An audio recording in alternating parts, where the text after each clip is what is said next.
Okay, it's now 10:40 by my watch, so I'd like to start session 1, which addresses the state of climate science, global and UK climate in a 3 degrees C plus world.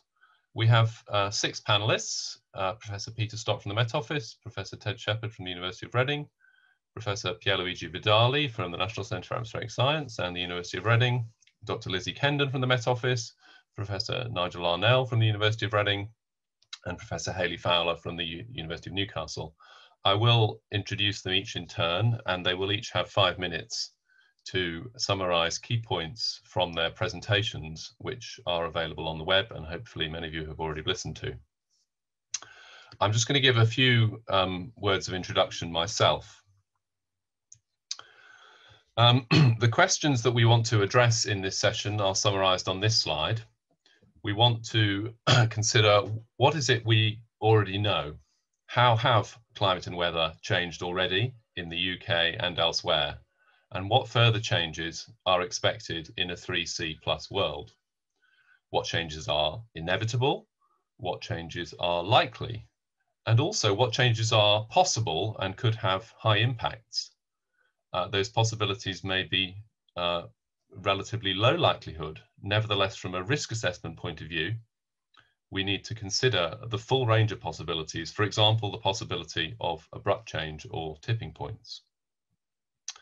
In this session, we also want to address where are the key knowledge gaps and what are the opportunities for progress through research, for example. What should the priorities be? And last but not least, and connecting this session to the next session, we want to start to consider how we can best connect information about climate and weather with information about hazards and risks in order to inform decision making. So these are the questions for our session. Now, I have 2 figures of further context. So this slide, a very nice figure produced by Ed Hawkins, shows the record of global surface temperature variations over the last 2,000 years, constructed from tree rings and other proxies, and then the instrumental record recently. And of course, it shows very, very clearly how dramatic and rapid has been the recent rise in temperature over the last 150 years or so since the Industrial Revolution. And you can see that we've had a temperature rise of about 1 degree, but the rapidity is dramatic and is a graphic illustration of how seriously human activities are disrupting the climate system. You can also readily imagine how another 2 degrees C rise on top of this record would appear and further amplify the dramatic disruption to the climate system.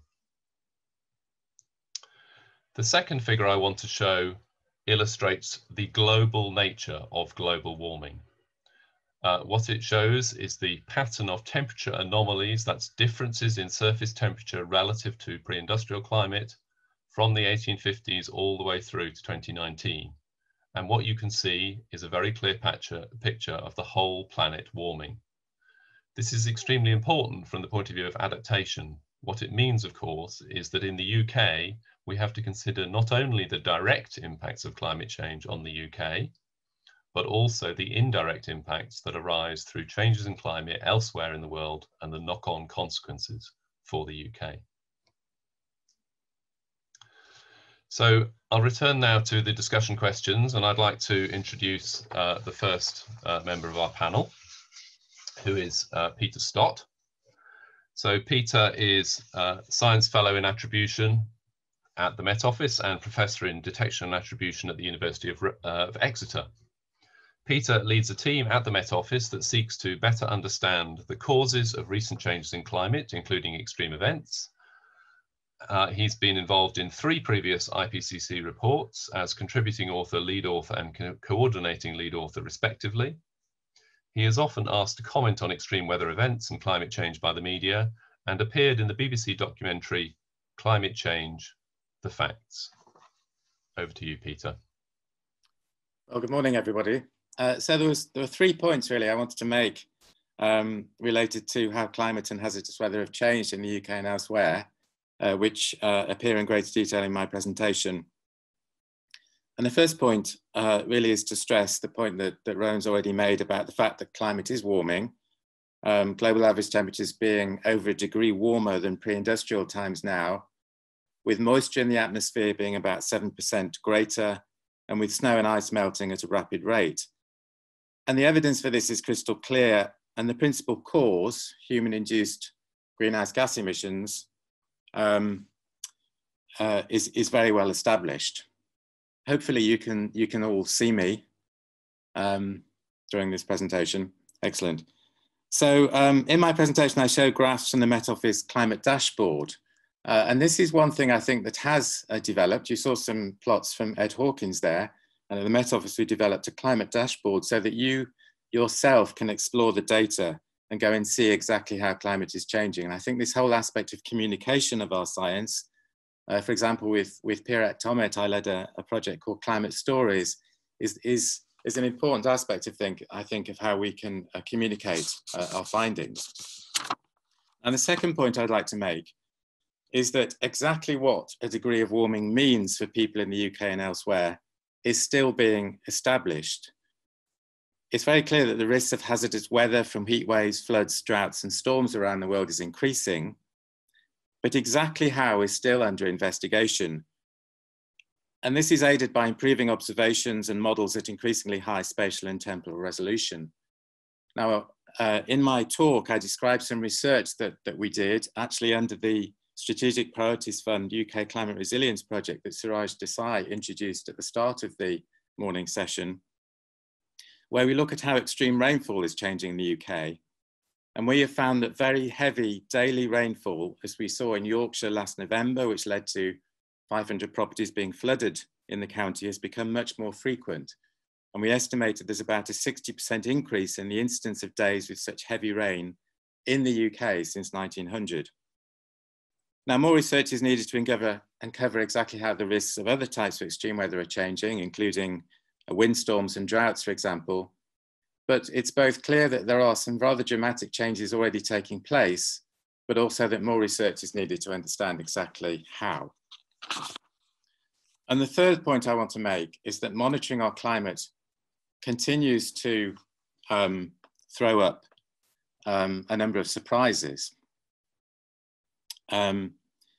So in my talk, for example, I describe how the seasonal cycle of Arctic sea ice changed dramatically in recent years, and we still don't fully understand how the rapid reductions in snow and ice in the Arctic are changing the jet stream and the weather patterns that affect the UK.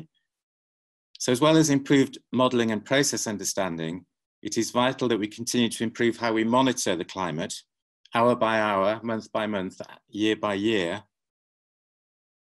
And that is because there is so much more we yet still need to understand. And it's that understanding that will help people in the UK and elsewhere become more resilient to the vagaries of the hazardous weather that is coming our way. So I'll stop there and we can move on to the next panelist. Thank you. Thank you very much, Peter. So our next panelist is Ted Shepherd, and I'll just give Ted a few words of introduction. Ted Shepherd, FRS, is the Grantham Professor of Climate Science at the University of Reading. Ted is a specialist in large-scale atmospheric dynamics and circulation and its role in climate change, including extreme events. He co-authored the influential US National Academy of Sciences report on extreme weather events and climate change attribution in 2016, and currently chairs the science review group of the Met Office Hadley Centre. Thank you, Ted. Thank you, Rowan. So I won't really summarize the main points, but I just decided to focus on some of the questions, some of Rowan's questions. So in terms of the key knowledge gaps, I think what the first thing I would highlight is potential changes in large-scale circulation dynamics, things like the jet stream and blocking. So Peter Stott just mentioned that at the end of his presentation. There's a lot that's understood about what you might call thermodynamic aspects of change, the warming aspects and so on, and related aspects, but the dynamical aspects, large-scale circulation is still quite unknown, and I talk about that in my presentation, and Hayley Fowler also talks about it in hers.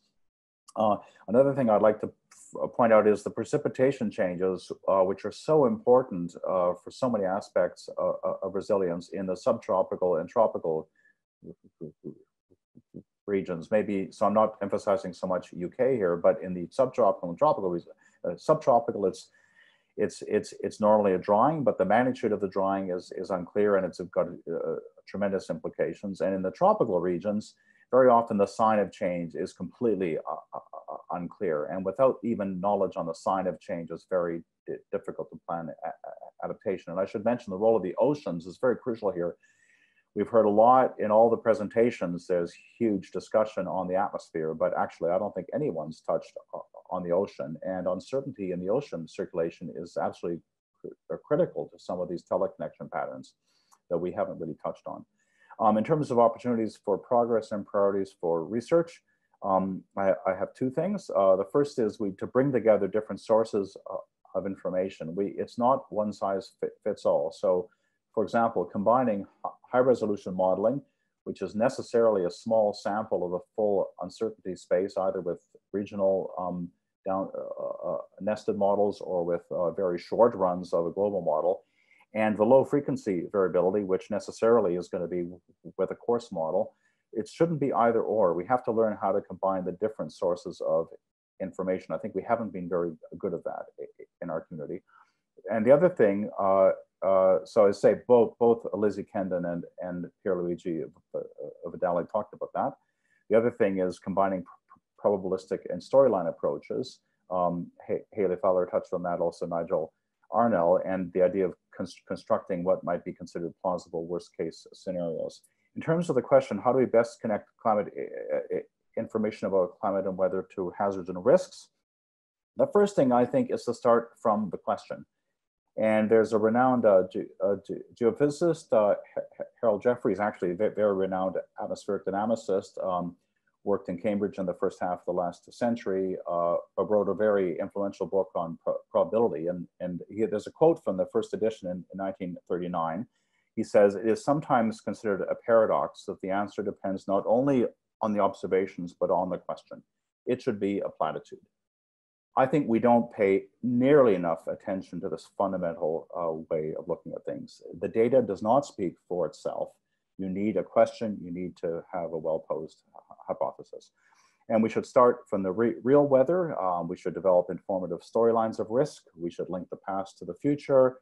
More use, I think, of case studies and forensic approaches to evidence. I think the National Flood Resilience Review a few years back, which was a joint effort of the Environment Agency and the Met Office, motivated by Carlisle flooding, is a very good example of that kind of thing. Also, finally, identification of adaptation tipping points, and that there's a seminal paper of Marjolein Hausnoot based on the Dutch experience, and Jim Hall talks about this a bit in his talk. And then I would like to just share my screen quickly. Hopefully this will work without losing too much time. I'm screen sharing. Okay, can you see my screen now? Hopefully. Can, Ted. Yes, that's good. All right.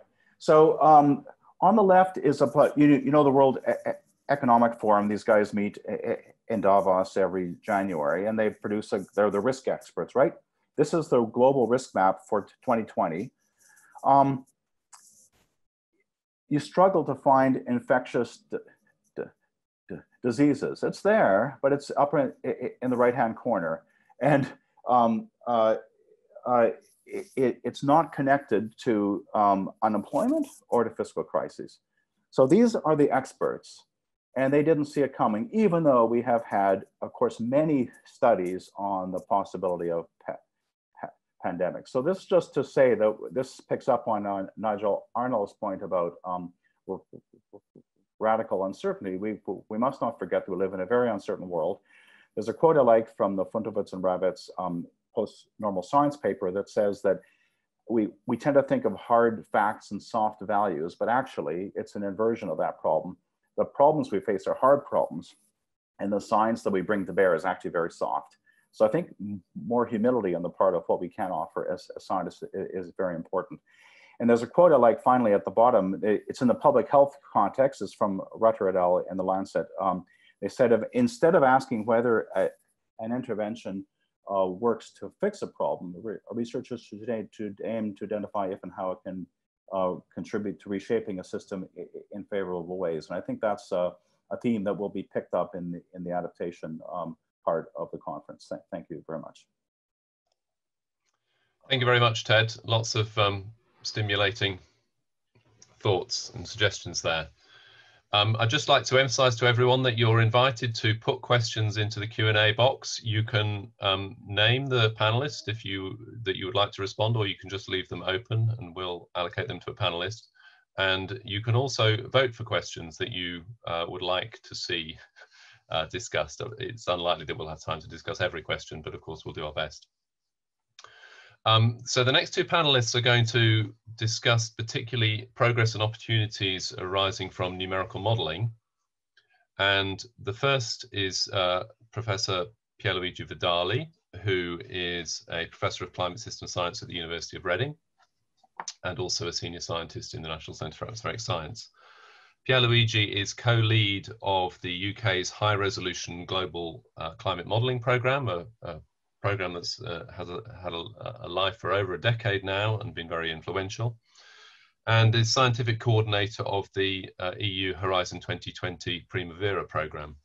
His research interests include mesoscale phenomena and scale interactions within the global climate system, intense cyclones such as hurricanes, land atmosphere coupling, sea and mountain breezes. Over to you, Luigi. Thank you, Rowan, and thank you, Ted, for the nice introduction.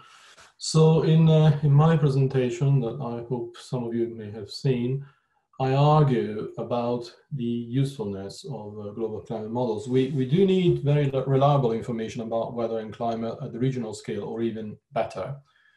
And we need to estimate our risks at these very fine scales. And for this, the observational record is very short, it is inhomogeneous and of dubious quality.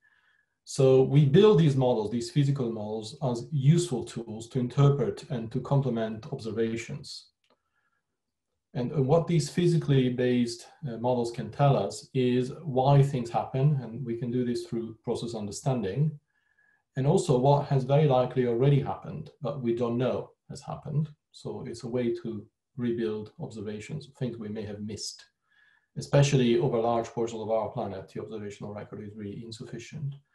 And then, of course, there are predictive tools. They tell us what is likely to happen in the future based on our best understanding of the physical processes that govern weather and climate. And all of this understanding is encoded in these so-called deterministic models, and we operate them on enormous supercomputers, and we both look at the past and try to predict the future.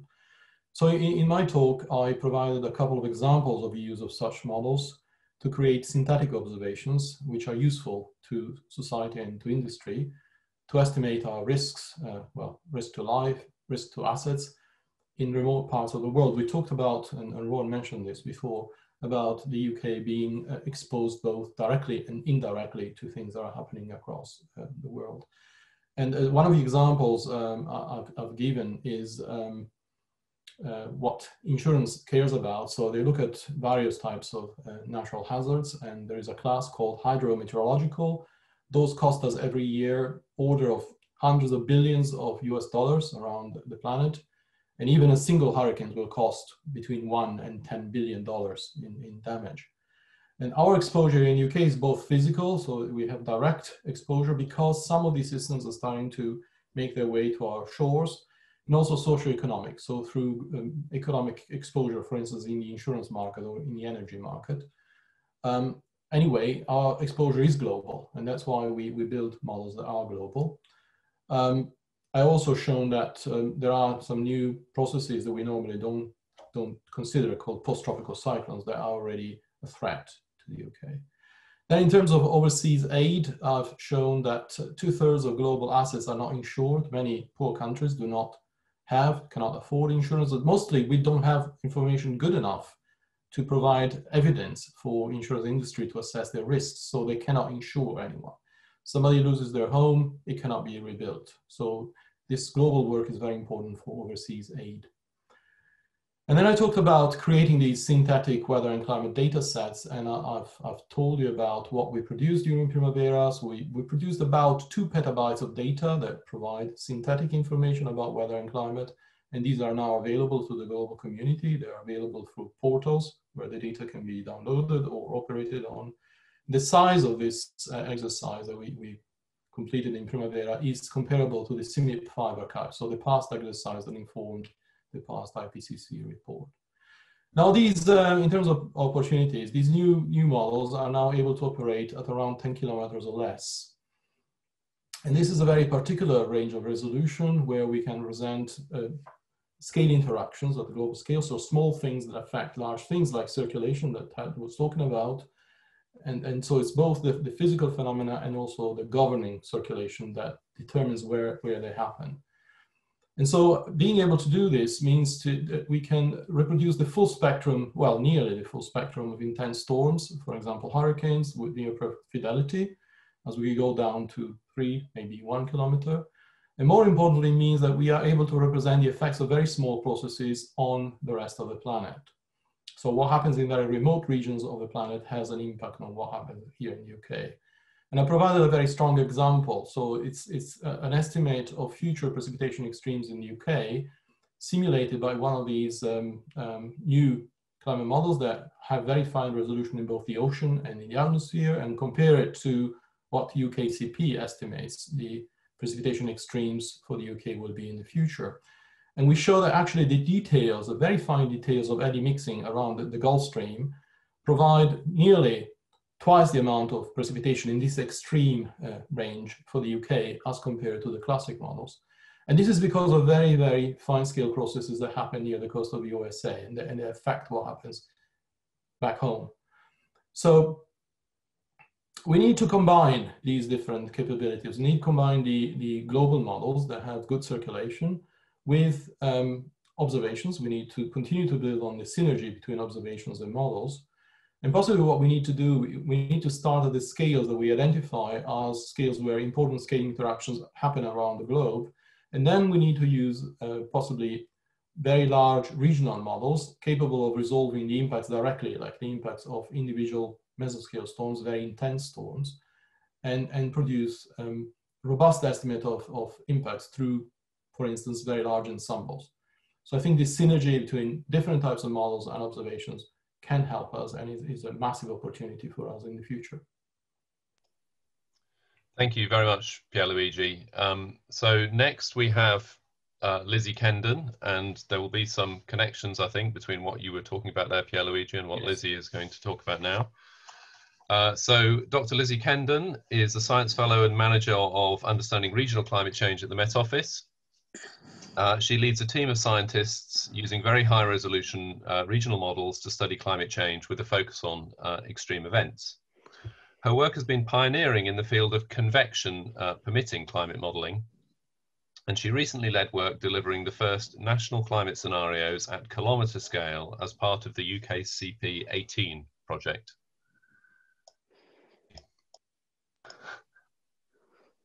Over to you. Thank you. Thank you. Good morning, everyone. So I'd like just to share a couple of slides. So I'm going to share my screen. If that's going to work, let's try.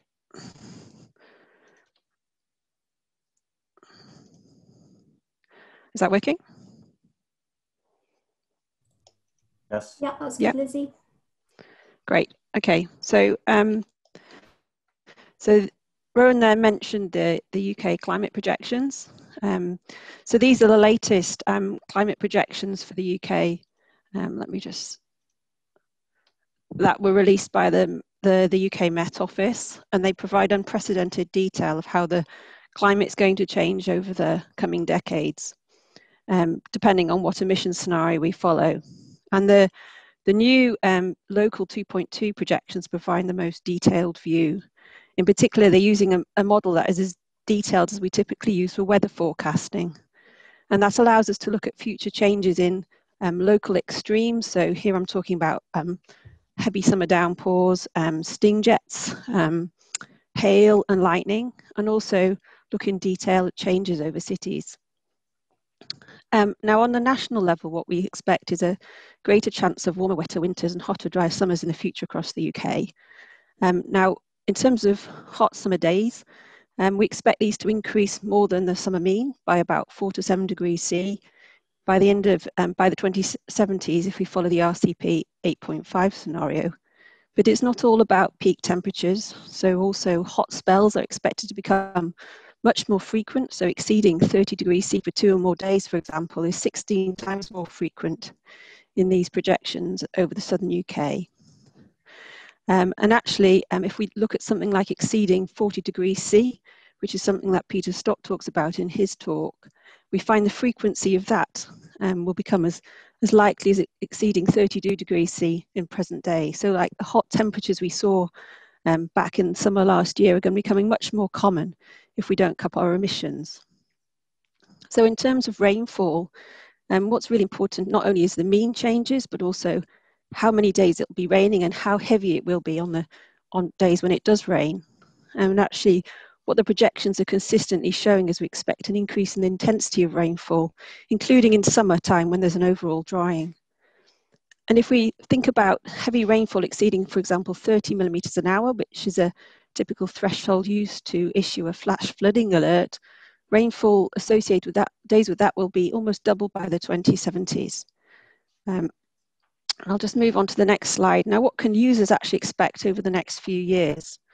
So the UK local projections really provide us a first estimate of kind of the uncertainty and changes that we might expect at local and hourly scales, but they only downscale the Hadley Centre models. And a key need really moving forward is to give a much better understanding of uncertainties at this scale. And this is something we're hoping to address over the next couple of years by downscaling different global models to these scales, which will give us a much better understanding of uncertainty. Also, increasingly, we need to look at other high impact phenomena. So how will hail and lightning change, and wind extremes and sting jets, and get a much better understanding of changes at small scales. And so we'll be exploiting these new simulations over the coming time to tell us more about these other types of local weather events. And also a new development will be able to provide for the first time continuous simulations for the UK, both from the present day right out to the end of the century. So not just information for now and information for the end of the century, but also the evolution of our climate through time, how we might see things accelerate or the sequencing of events. And that's really important for flooding, as Hayley talks about in her talk. And also moving forward, we're continually working on improving these models. And some key developments we anticipate in the next 5 to 10 years is improved representation of the soil processes. So what happens to rainfall when it hits the surface is a real challenge, particularly in these very high resolution models. And we're hoping to give some real improvements in allowing us to represent runoff better. Also, how we represent convection, which is a key process in driving many of our extreme weather events. There's a lot of work going on in reducing biases that we currently see and giving a much more consistent projection system across the global and regional models. Also introducing ocean and wave coupling. That's important if we want to look at combined coastal hazards, for example, a storm surge combined with very heavy rainfall and river flooding. And a key area where I see a real opportunity for progress moving forward is allowing, and now we're able to afford many simulations at these scales, and then trying to synthesize that information with global climate projections, which give a much wider estimate of uncertainties. And if we develop methods to combine these, we can give a much better quantitative information on present day and future hazards, and then combined with the information on vulnerability to give better estimates of future risk. And with that, I'll stop there. Thank you. Thank you very much, Lizzie. It's really nice to have that forward look about the progress that we can anticipate. And also, it's a very nice link you've made there at the end to the next couple of interventions, which will address this issue of how we link information about weather and climate to understanding hazards and risks. And we have two panelists, as I mentioned before, Nigel Arnell and Hayley Fowler. So first up is Nigel. Nigel Arnell is Professor of Climate System Science in the Department of Meteorology at the University of Reading. Nigel has researched the effects of climate change for many years, starting with water resources in the UK before broadening to multi-sectoral impacts at national and global scales. He has been involved in the IPCC since the 1990s and currently chairs the independent peer review panel for the CCRA3 evidence report. He sits also on the DFID Science Advisory Group. Thank you, Nigel. Right, well, thanks so much, Rowan, and thanks for the previous speakers for sort of basically setting up a lot of the stories, a lot of the information for me. I want to make 4 points building on my presentation. The first one is that over the last few years, we really realised that changes in risk are a function of changes in hazard, change in exposure, and change in vulnerability. And different things drive those 3 different components, and it's really, really helpful, really important to separate them out. Climate science tells us a lot about change in hazard, but if we're trying to understand change in exposure and vulnerability, we have to look elsewhere, and we'll be hearing about that, I think, in the next couple of days or so. And it's also important that those different drivers are subject to different sources of uncertainty. On the one hand, we've got relatively straightforward scientific uncertainty, and for other aspects of the things that affect risk, we've got much more radical uncertainty, and I'll talk a bit more about that in a moment. So, the second point I want to make is that we already have a pretty good broad idea about the sorts of changes in risk we might anticipate across the UK, less so in other parts of the world, which might be relevant directly for the UK.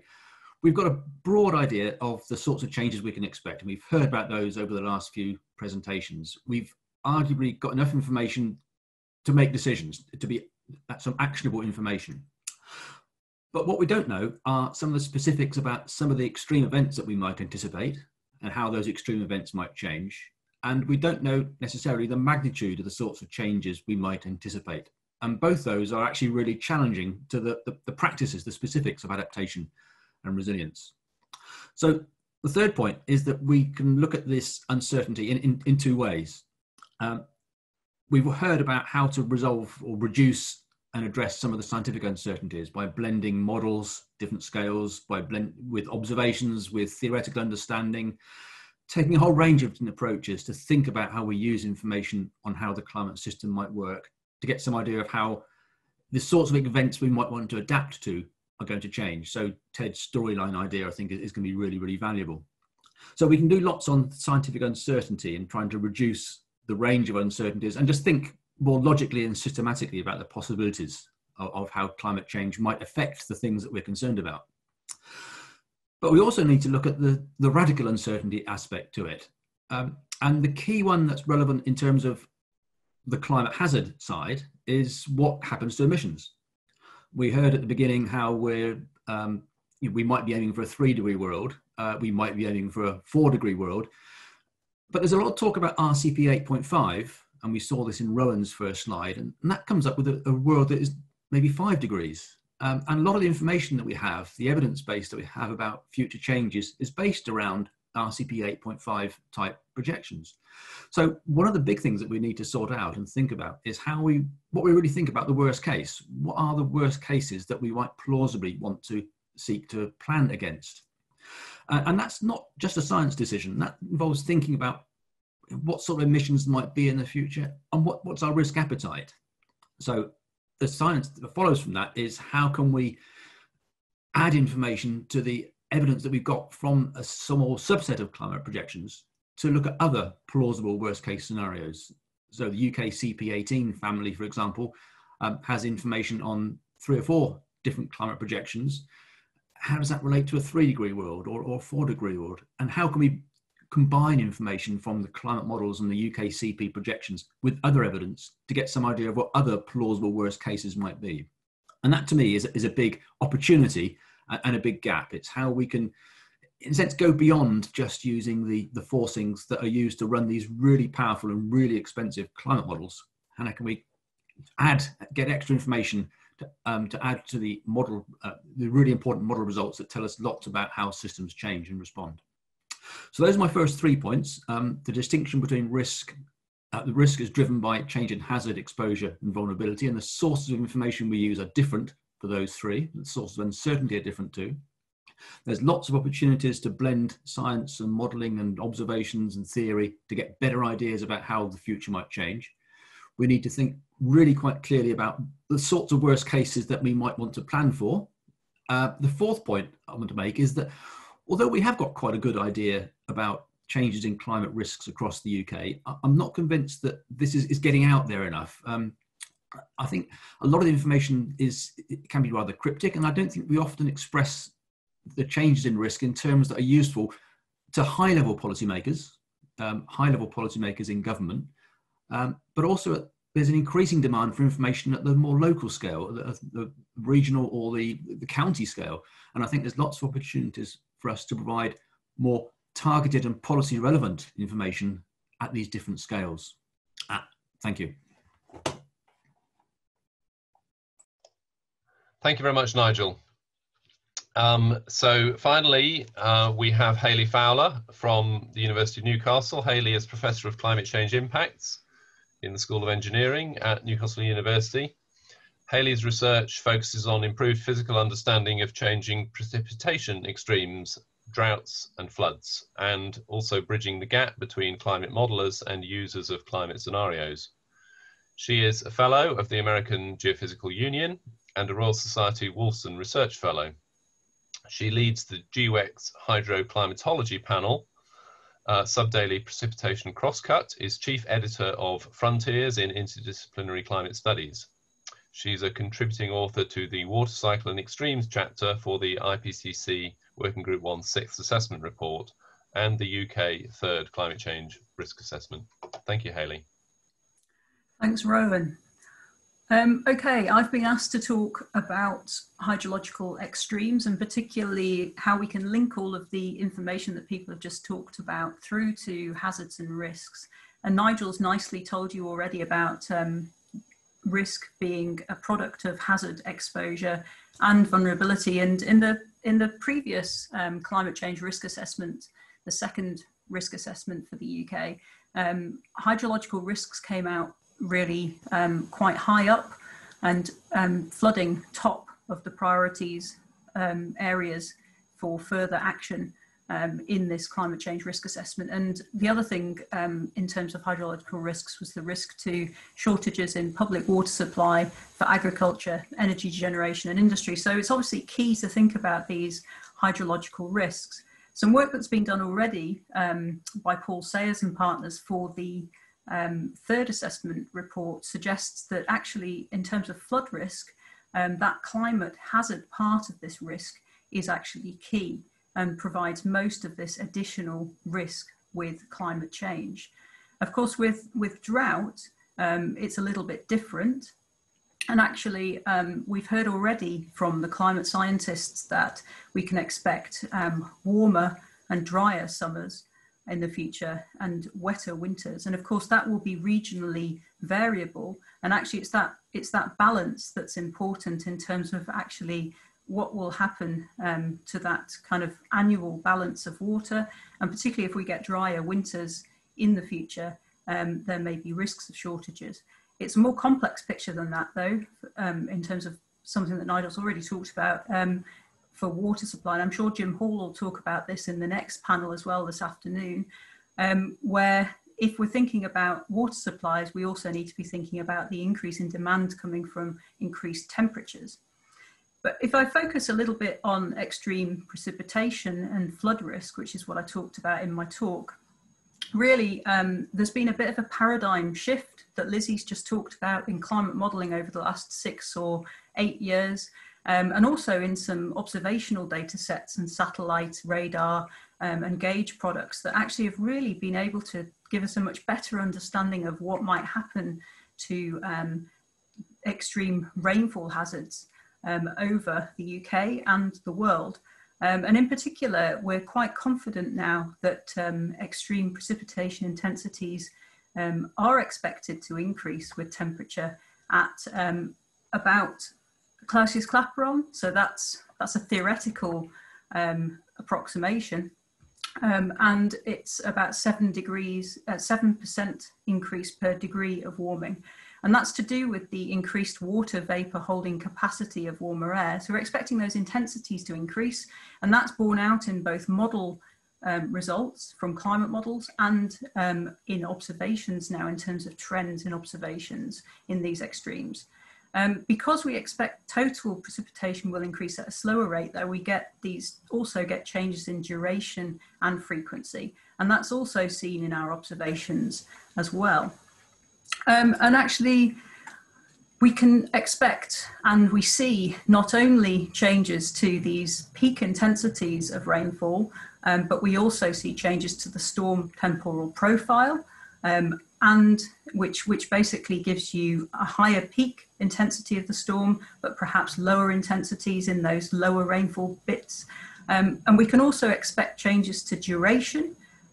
Storms seem to become longer, particularly over, in simulations we've done over the UK in the future, and changes to storm size are also very important, where both observational and climate model simulations have suggested that we may get bigger storms in the future. And some recent work has suggested as well that these may become more slow moving. So that's interesting, and we need to move away from thinking about just peak intensities when we're planning when we're using flood estimation, to really be thinking about the total rainfall that's coming from these storm events. Of course, these will actually cause increases potentially to flood hazard, and that will vary regionally and by catchment across the UK and the world. And when we're thinking about flooding, it's important that we also think about antecedent conditions within the catchment. And this comes back to something that both Lizzie's mentioned in terms of the land surface feedback processes. And actually, the implication is that actually not all increases in extreme rainfall events won't necessarily cause a change in flood hazard. And that's borne out by some observed trends where there is not an increase in flood hazard everywhere. There has been an increase in peak flows over the UK since the 1960s, but actually in other parts of Europe, there is no increase in flood hazard, and actually perhaps decreases in flood hazard. What we may expect, however, is that because there's this increase and perhaps a larger increase in short duration extreme rainfall, and particularly in warm months in the summer in the UK, and that's something again that Lizzie mentioned in her talk, that actually we will see an increase in flash floods in small rapid response catchments and in urban areas. But we're still fairly uncertain about what might happen to these larger catchments. And part of the problem with this, I suppose, and part of the reason that we still need to do these climate modelling studies is that we're uncertain still about some of the processes that actually cause precipitation extremes. And though we're expecting a stabilisation of the atmosphere, or the troposphere in general, actually how that, together with this increase in updrafts and moisture flow that kind of enhance these extreme storms, how that will couple together and play off against each other is uncertain at the moment.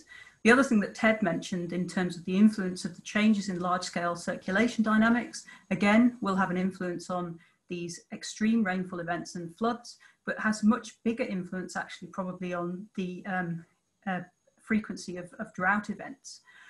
And I think really when we're thinking about how we can start to translate this hazard through to risk, a lot of the methods that we're using at the moment are quite simple. And actually, you know, at the moment we're taking these very sophisticated, we're doing these very sophisticated climate modelling, such as in UK CP18, and we're then applying quite simple uplifts, climate uplifts, to response surfaces, for example, for flooding, and they don't take into account perhaps these changes to antecedent conditions and this change to seasonality that we might see in the future, or we do see in the future according to climate models. The other thing is we're not really using fully predictive physically based models for climate projections at the moment. We're not taking into account these changes to the sequencing and clustering of rainfall events, and we're not actually bringing together information from these very high resolution models that Lizzie's just been talking about, together with the probabilistic projections. We're only using one strand, at the moment to give us these uplifts. And so we really need to be thinking about not only how do we bring together all of this information, but also how do we better incorporate information on exposure and vulnerability. The other thing we need to be thinking about is compound risks.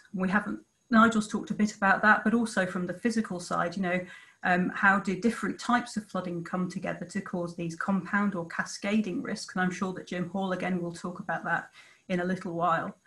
I think that some of the things we need to do are really thinking about improving our flood estimation methods. We need to bring in the idea of non-stationarity. We need to improve the way we do climate uplifts by bringing in additional information on the change to storm characteristics, as well as the information we already bring in on the changes to peak intensity.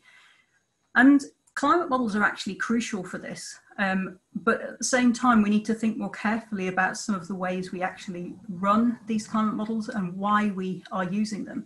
And I think in particular, we need to link more to actually the information that decision makers need, and really tailor some climate change experiments to actually provide information on these type of things.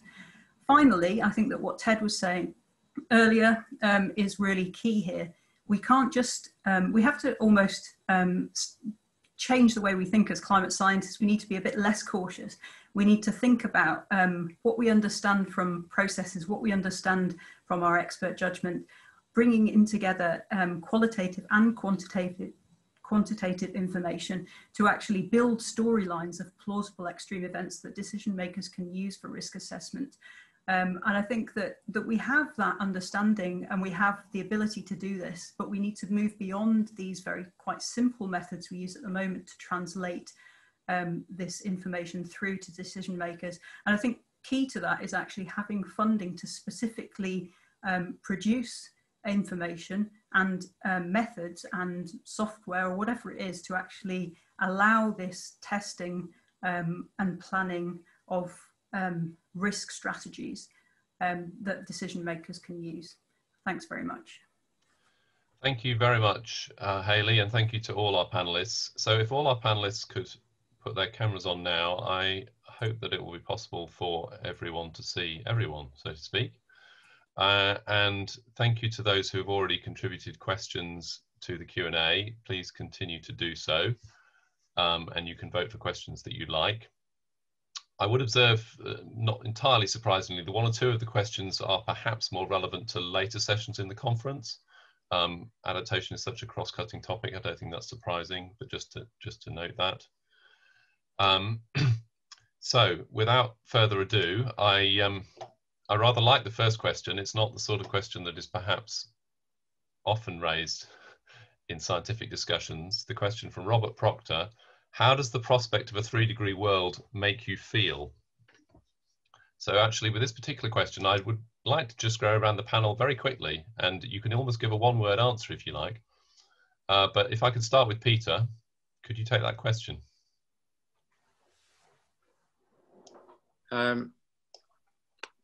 Well, pretty scared actually, in terms of what that would mean. And I think, you know, thinking on that's probably evolved with COVID, to be honest, understanding what these risks actually mean. And I think, you know, for a long time, I've looked at a 3-degree world as a hypothetical coming out of a climate model. And we're already seeing what a 1-degree world looks like. Yeah, pretty scared in terms of what that could mean, albeit that there is hope about the fact that we could potentially cope with it better than it might look like at present. Thank you, Peter. Ted? Unmute. Yes, I'm pretty scared too. And I know that the climate scientists worry about physical tipping points, but my sense has always been that the social tipping points are probably much more the things that we have to worry about. And I'm also actually alarmed by the fact that even with COVID and such massive change in transportation, the greenhouse gas emissions only dropped by something like 20%. So which just shows us how far that we have to go. Thank you, Ted. And we might come back to the point about tipping points, which is in a subsequent question. Pierre Luigi. Well, I share the scare, but also I would say frustrated. And there was a question about scaremongering. So we've been saying these things for a very long time, and then we're told that we are just scaremongering. In the meantime, we do nothing, and the risk increases and increases at a fairly exponential rate. So now it's scarier than it could have been. Lizzie? I think it's pretty alarming. I mean, over the last year in the UK, we've experienced quite a few extreme events. So we talked about the flooding, we've had very high temperature extremes last summer in Cambridge, and these are sort of extremes we're going to expect increasingly with time. And I think over the next few years in particular, we're going to see these local extreme events emerging, driven by climate change, emerging above the signal of natural variability. And I think that is a really scary prospect for us moving forward, and really brings home the messages that these models are telling us. Thank you. Nigel?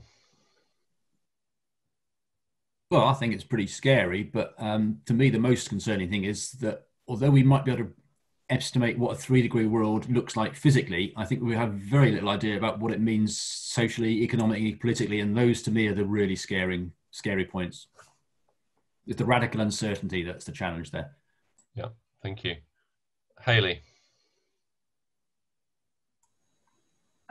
Yeah, it's definitely worrying, definitely scary. I think that some of the biggest questions for me are around these feedback processes, and I think that our models can't adequately simulate them. And particularly you look at the huge number of forest fires that have been around the world in the last few years, and particularly these land surface interactions. I think that we know that climate models don't do this well. And I think we're never going to understand exactly how these feedbacks will work, probably. It worries me immensely that so few people have great power in society and great influence and great wealth. And I think it's been very interesting watching the response to COVID, and how those people kind of do what they like and expect everyone else to follow the rules. And I just think this is reflective of what could potentially happen in a society, you know, in the future. Yeah, it's clearly illustrated a lot about vulnerability that maybe we didn't fully appreciate before. Thank you to everyone. So the next question does connect somewhat from Roger Street. It says, are we making sufficient progress on being able to better understand, translate and communicate information related to exceeding tipping points and sensitivities that can affect UK social and economic well-being and that of our environment? I think the short answer is we're clearly not, but perhaps then the question is, what can we do better? And I know that, Ted, this is an area that you thought about in particular, so maybe you could take this one first, and if anyone else would like to contribute, that would be great.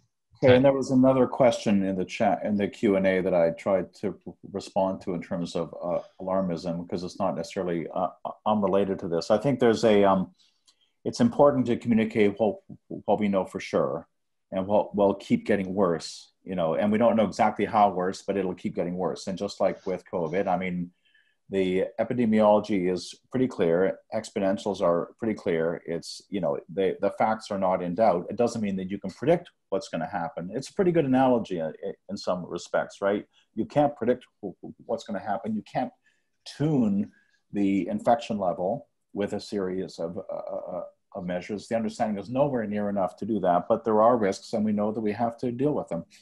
There will, on the other hand, be, let's call it, specialist applications like the water sector that can handle worst case scenarios and storylines. But, you know, I wouldn't have thought that's something to talk about necessarily with the general public, because I think once you go down that route, it's a much more subtle way of communicating information. It's a deductive approach rather than an inductive approach, and even scientists don't understand the distinction. They should all go back and read Harold Jeffries, I think.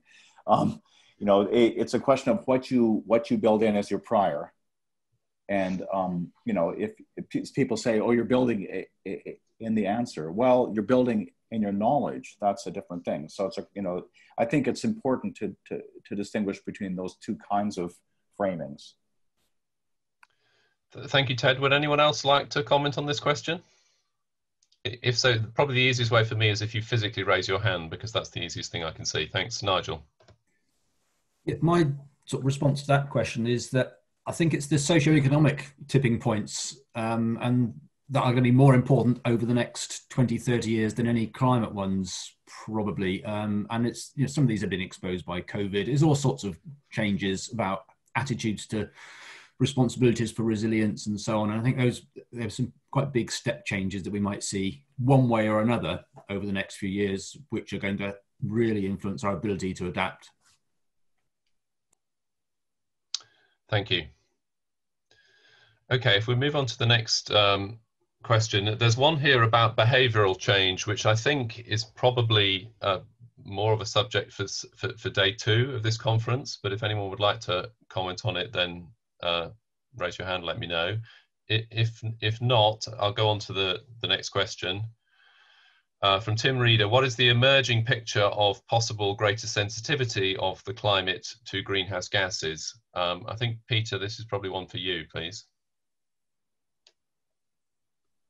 Right, so this is around the climate sensitivity and the long cherished, is that the right word, a metric that climate scientists have had for decades now, the so-called equilibrium climate sensitivity, which is a function really of climate models. The long-standing number that was derived back in the 70s, I think it was, from a couple of climate models, that the climate sensitivity could be about 3 degrees.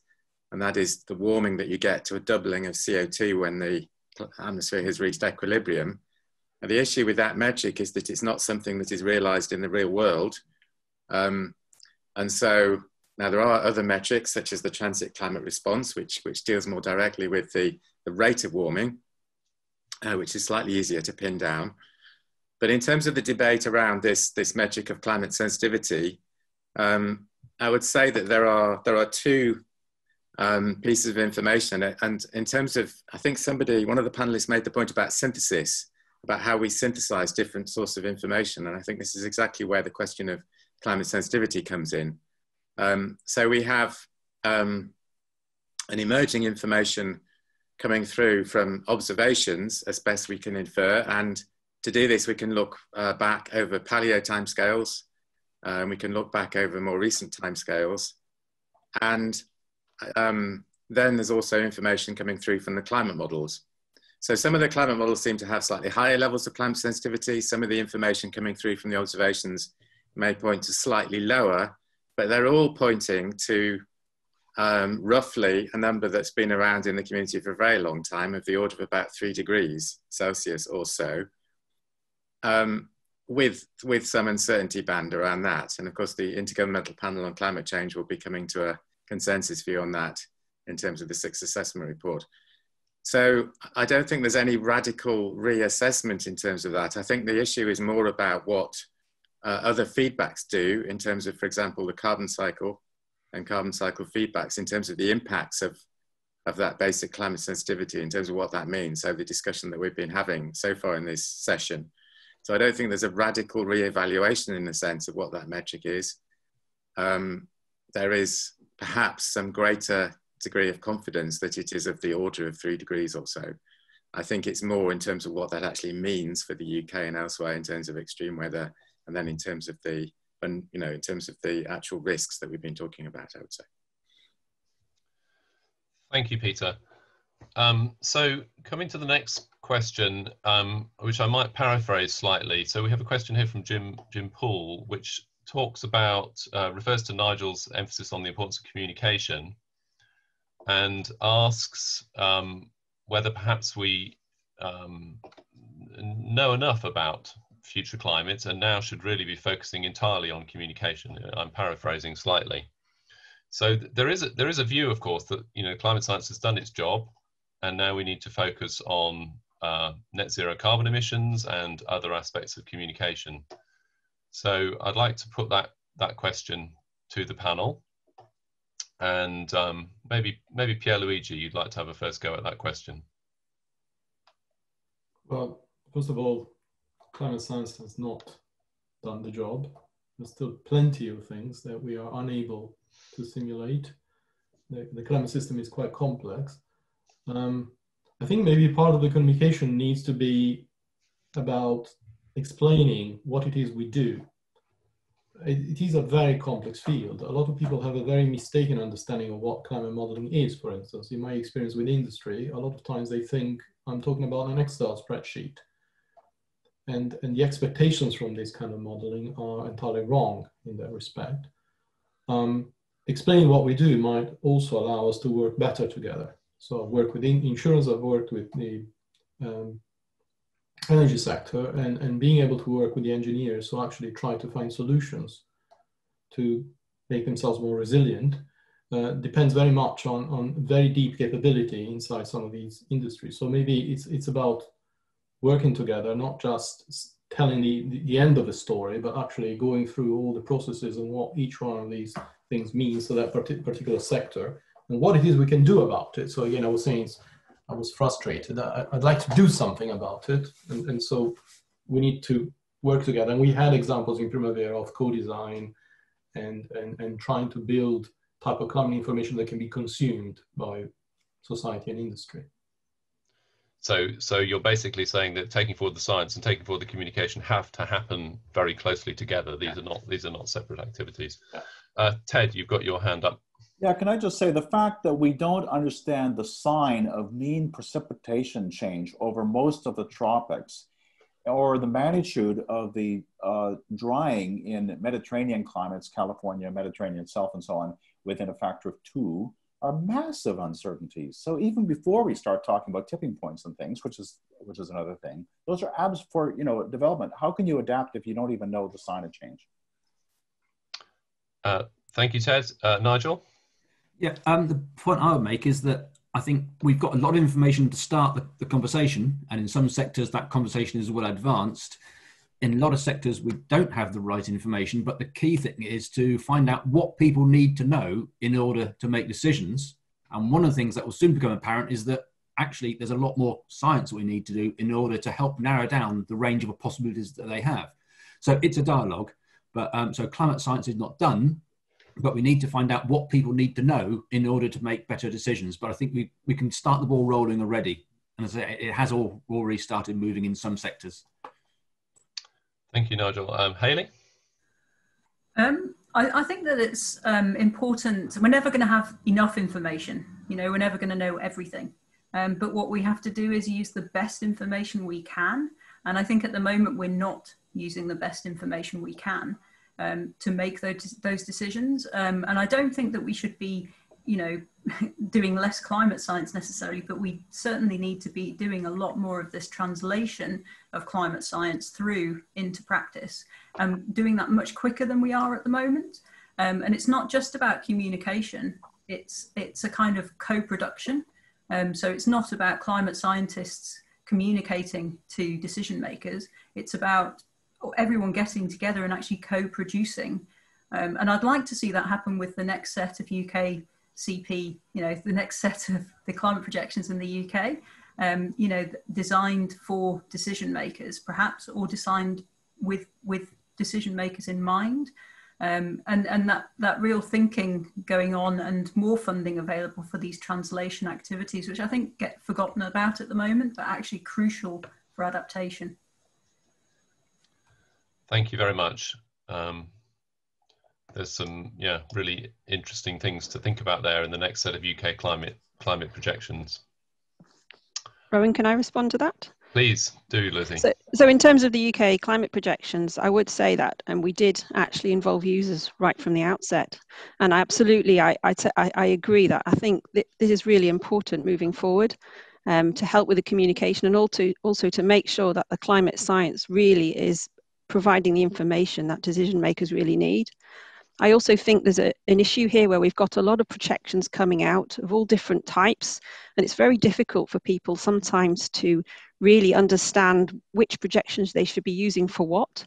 And I think there's a big effort needed moving forward from the climate scientists to really help and guide users in this, and actually synthesize a lot of the information that we have into a form that users can then digest and understand, and bringing that information to the problems that they have particularly in hand.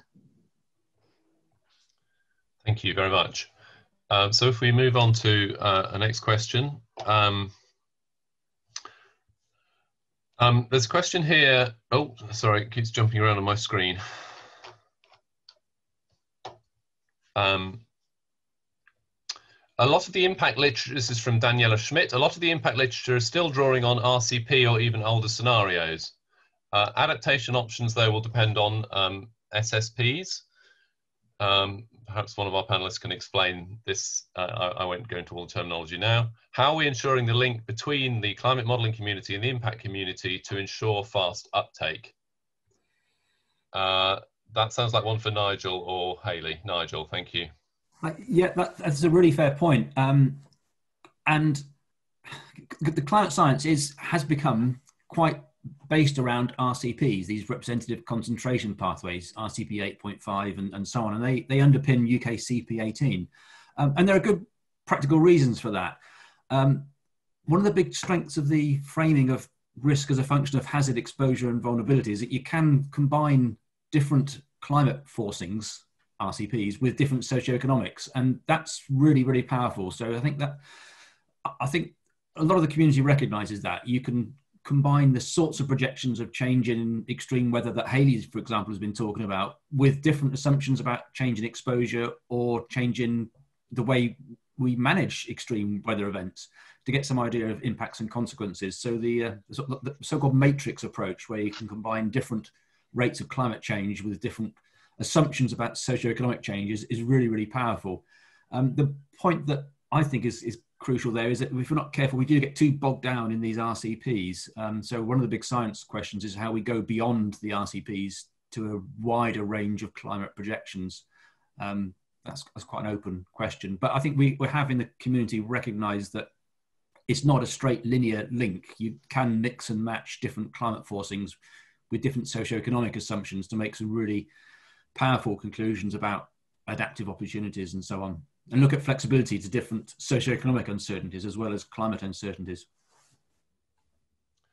Thank you, Nigel. If I could come then to the next question from Mike Clark. How can we encourage scientists to get more involved in the pricing of climate risk? Prices scare and are not scaremongering.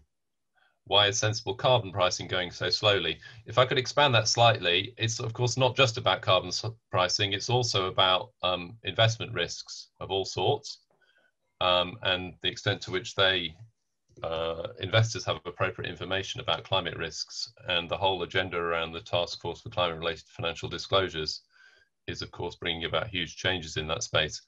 I'm going to put that one to Pierre Luigi, who's had some experience of collaborating with the insurance industry.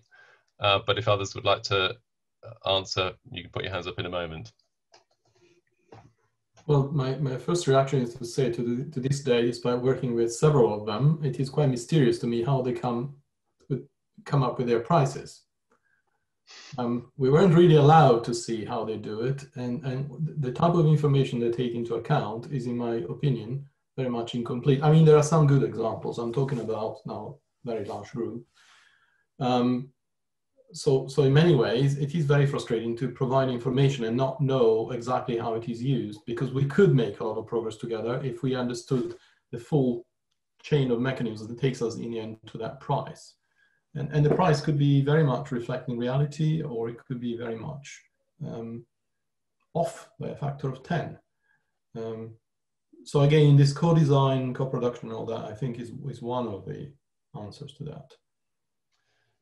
Thank you. So if I might just sort of clarify this question, I think issues around carbon pricing probably sit on day 2, but I think this panel does have expertise that relates to, as I said, in climate-related investment risks. But I mean, the price of insurance ranges of assets that are at risk. Yeah. And the pricing of those assets in many cases does not reflect the true risks. Yeah. So the question was, how can we encourage scientists to get more involved in this area of need? Would any of the other panelists like to comment on that question?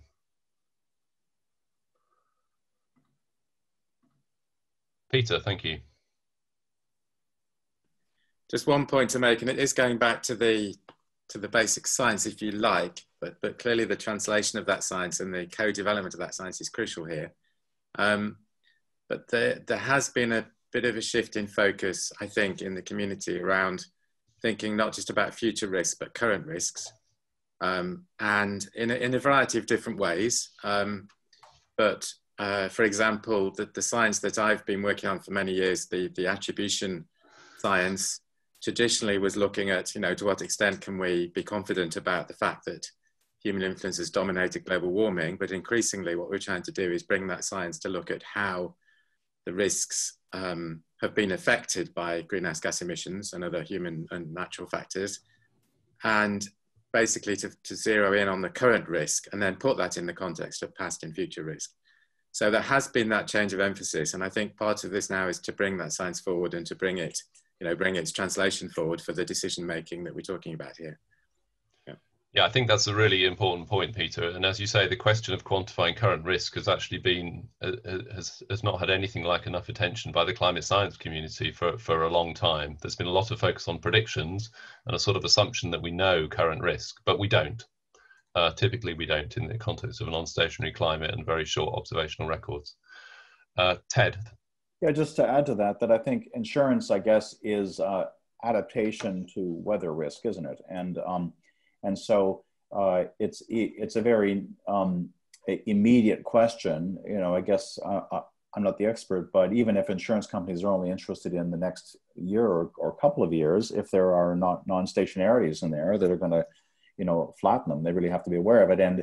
And if we need to provide additional insurance, whether it's for agriculture or something. So in other words, you can think of as insurance as a current adaptation measure for weather, and you can think of potential adaptation tipping points in the insurance sector. I think that would be a really fruitful area to explore, where we probably have a lot of the right tools in place.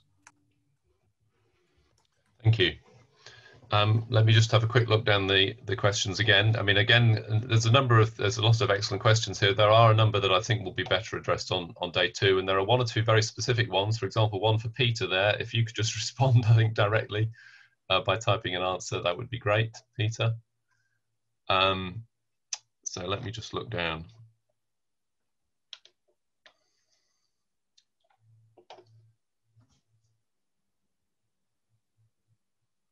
Okay, well, here's a question. Maybe this is one for Lizzie from Peter Young.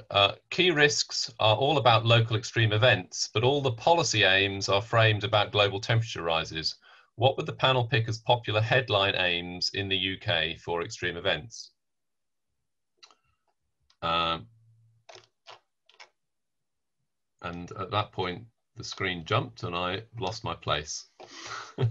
You might have to help me out here, Catherine. Oh, here we go. Yeah, so sorry, I found it again now. Sorry, the questions jump around on the screen from time to time, which makes it hard to read. What would the panel pick as popular headline aims in the UK for extreme events? E.g., to avoid a 40°C London, a 10-inch rainfall day, overtopping the Thames barrier, that can be linked to 2°C, 3°C world. I guess it's about making some of these targets a bit more real at the UK scale and how to communicate them. Yeah, I mean, I think that's right. I think it's really important to try and translate the global climate picture down to regional scales, and particularly linked to extreme events. I think the 40°C threshold, for example, has had a lot of interest. And we've not hit 40°C yet, but obviously we've come quite close, and trying to understand how the changing risk of that will materialize through the coming decades is important, and I think helps with the communication. It's not just about temperature, of course. I think increasingly rainfall extremes and flash flood events, we can start to talk about when we might expect these changes to really emerge above the variability. So we can start to talk about timescales. So maybe 2040s, we can see emergence of some of these changes in local extremes. And I think that really helps with the communication of what the global picture really translates to in a local sense. Hayley, briefly, and then I think we probably need to wrap up. Okay, sorry. Yeah, I noticed there was a comment by Baroness Brown that's already been answered but not live. And I think it's quite intriguing in the sense that it seems sensible And perhaps it's a good answer to this question to use past events to tell you about future events as case studies. I think it's an interesting idea. It's the idea of taking these storylines, but you know, what can we say and take case studies of particular locations, and maybe it is the Thames Barrier, maybe it's flooding in a particular city like Carlisle that suffered a lot of flood events, or flash floods in a particular city, and we take those events and we say how much worse they might be in a 3-degree world, and then people can kind of understand much better actually what we're telling them, and I think it's framing them within that narrative that's important.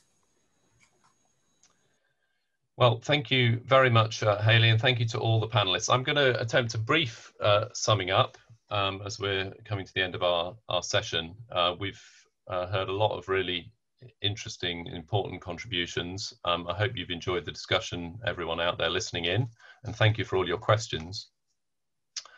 So what we've heard about in the presentations, which of course are still online, and if you haven't heard them already, I do encourage you to go and listen to them. There's really excellent content there. So in the presentations and in the panelist contributions, we've heard about what we know and what we don't know. We know that the UK is exposed to direct and indirect risks from climate change, and some of the indirect risks will perhaps turn out to be some of the most important. Those indirect risks through you know, supply chains, financial flows, systemic risks, political instability, for example. We've heard that we know climate change has already changed, you know, climate has changed very significantly already. And we see that not only in mean temperatures, but also changes in many extreme events that are already having very large impacts in the UK and elsewhere.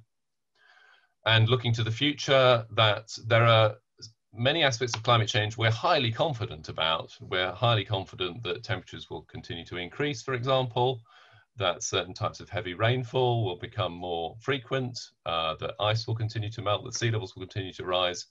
But there are some aspects, and Ted has emphasized this in particular, that we're remarkably uncertain about. The sign of rainfall changes over large regions of the tropics, potentially large changes in atmosphere and ocean circulation.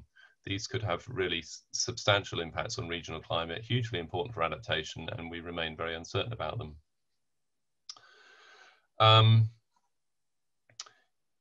In terms of the opportunities for progress, we've heard about the global and regional modelling activities, and also, as Peter emphasised, the importance of ongoing monitoring of how the system is changing at all different scales, because there will be surprises and we need to be alert to them and to detect those surprises as they occur. The global models are, of course, very important in order to understand issues like large-scale circulation change that I mentioned before, and the regional models are essential in order to understand and quantify some of the local extremes and their impacts. So we need both of these activities very much. In terms of risk assessment as a whole, we must think not only about the hazard dimensions on which we focused a lot of the discussion, but also those of vulnerability and exposure, and recognise the sort of issues of radical uncertainty that Nigel talked about, and I think we'll be considering more in the subsequent sessions. And we need to recognise some of the complexities around, for example, compound, cascading and systemic risks. And Hayley mentioned some examples in that area. So we're in a position where we know a lot, but there's a lot that we don't know. Positively, there's a lot of opportunities for progress, and it's clear that we need to continue to advance climate science, and we need to have more of the type of co-production that we were hearing about towards the end of the discussion, close working of scientists with decision makers and others. Regarding the role and need for ongoing climate science, I'm just going to leave you with one quote, if I may. I'm going to share my screen again.